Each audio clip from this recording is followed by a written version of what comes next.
बघा ह्या मुगाच्या शेंगा माहिती असतील बऱ्याच जणांना, ह्या माहितीच आहे खरं म्हणजे. या शेंगा ना याची भाजी खूप सुंदर होते. आता याचीच रेसिपी तुम्हाला दाखवते. इतकी छान होते ना भाजी. याच्यामध्ये ना त्या भाजीवाल्यानं निवडून नाही दिले, त्याच्यामुळे अशा पण थोड्याशा मला घ्याव्या लागल्या, पण ठीक आहे. याची भाजी खूप छान होते. आणि आता मी तुम्हाला ती भाजी दाखवते. बघा हे शेंगा. आता याचे सगळे दाणे काढते आणि मग तुमच्याशी बोलते. हॅलो हाय, मी संध्या कुलकर्णी. आज म्हटलं आपण आता लिहिली. आज म्हटलं आपण मुगांच्या शेंगा ज्या असतात ना त्याची भाजी करू, त्या दाण्यांची भाजी करू. तर त्या थांब घसून मी त्याच्यासाठी ना मुगाच्या शेंगा कालच घेतल्या आणि हे छान दाणे काढून घेतलेत. बघा हे छान दाणे काढून घेतले, छान दाणे काढून घेतले. आता याला लागणारं साहित्य, याची भाजी खूप सुंदर होते बरं का. चवीला इतकी छान लागते ना मुगाच्या हिरव्या दाण्यांची भाजी. त्यामुळे टमाटा खाल्ला. आणि आता याला लागणारं साहित्य तुम्हाला सांगते काय काय लागते. थांब सुरू.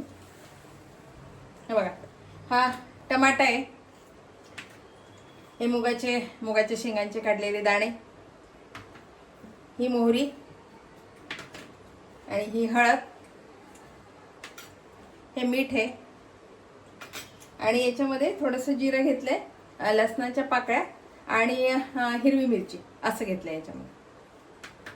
आता मी आधी ना मुगाचे दाणे छान भाजून घेतले. दाणे छान आधी भाजून घेतले ना खरं म्हणजे की मग सगळं कच्चेपणा त्याचा निघून जाईल. आणि आता हे मी हिरवे दाणे याच्यामध्ये ना, हे हिरवे सगळे दाणे याच्यामध्ये घातले. याच्यामध्ये तेल वगैरे काही नको, साधं भाजते मी.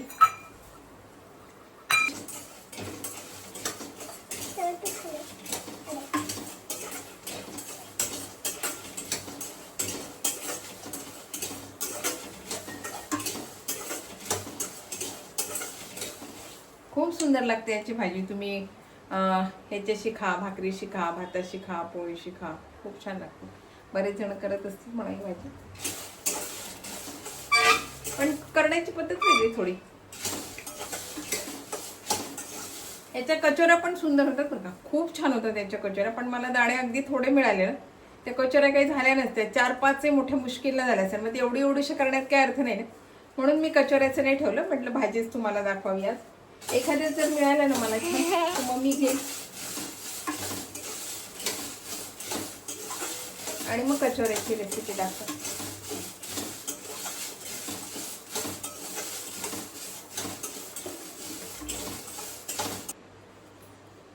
आणि आता बघा हे छान भाजून झाले माझे दाणे. आता मी मिक्सरला वाटायला हे दाणे घेते. सगळं एकदमच वाटण करायचं. हे दाणे घेतले आणि आता याच्यामध्ये हिरवी मिरची ती पण मी भाजून घेतली, लसण आणि जिरं याचं सगळं मी वाटण करून घेते. आता आमची नांदानं खूप मध्ये मध्ये मध्ये मध्ये करते. हो बाजूलाच.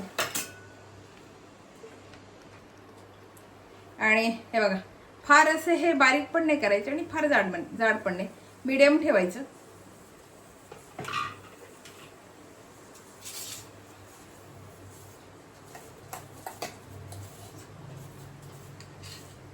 फार असं जाड पण नाही आहे आणि फार असं बारीक पण नाही आहे, असं मीडियम साईज आहे. हे मीडियम ठेवायचं, थोडंसं जाड बारीक असं ठेवायचं थोडंसं.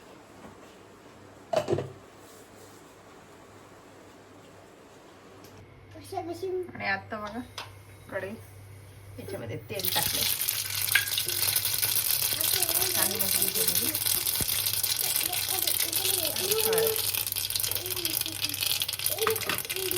आता हे टमाटे आहे ना,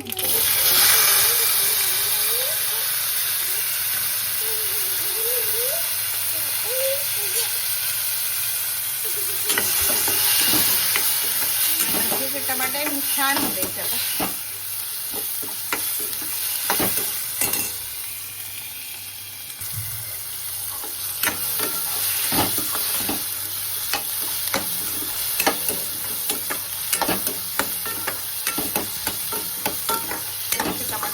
की मग वाटण केलंय ना आपण दाण्यांचं मुगाचं ते टाकायचं. टमाटे छान मऊ झाले.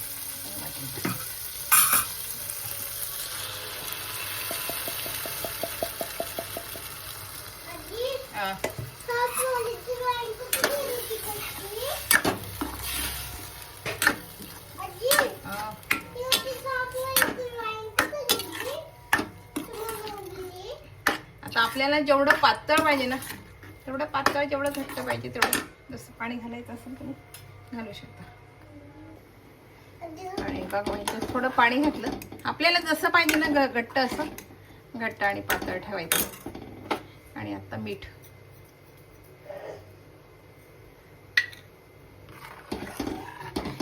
आपल्या भाजीला एक उकळी आली की भाजी तयार.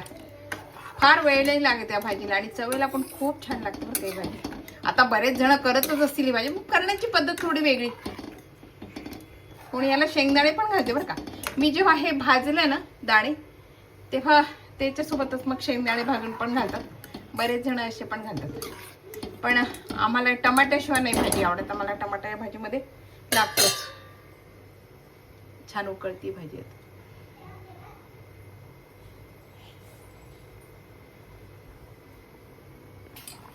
आणि एवढा भाजीला छान उकळी आली. वरून थोडी कोथिंबीर घालायची. आपली भाजी तयार आहे. आमची कोथिंबीर वरती पण पडली आहे बघा. आपल्याला जशी पातळ पाहिजे. आता गॅस बंद करते. आणि हे बघा आपली ही भाजी तयार आहे. खूप सुंदर लागते बरं काही चवीला भाजी. खूप छान लागते. आपल्याला पाहिजे अशी घट्ट पातळ करायची. कशासोबत खायची आपल्याला त्याच्यावर अवलंबून. आपल्याला पोळीसोबत खायची असते थोडी घट्ट करायची, भाकरीसोबत भातासोबत खायची असते थोडी पातळ करायची. वाफा गरम गरम निघतात. हे बघा चवीला पण खूप छान लागते ही भाजी. मुगाच्या शेंगांच्या दाण्याची भाजी. कशी वाटली ही रेसिपी? आवडली का? आवडली असेल तर लाईक करा, शेअर करा, सबस्क्राईब करा. म्हणजे माझे असे नवीन नवीन व्हिडिओ तुम्हाला बघायला मिळतील. बाय. नंदा बाय कर. हिचं नाव नंदा आहे बरं का. तुझं पूर्ण नाव सांग. नंदा शुभम बालेकर. नंदा शुभम बालेकर. बाय कर. बाय.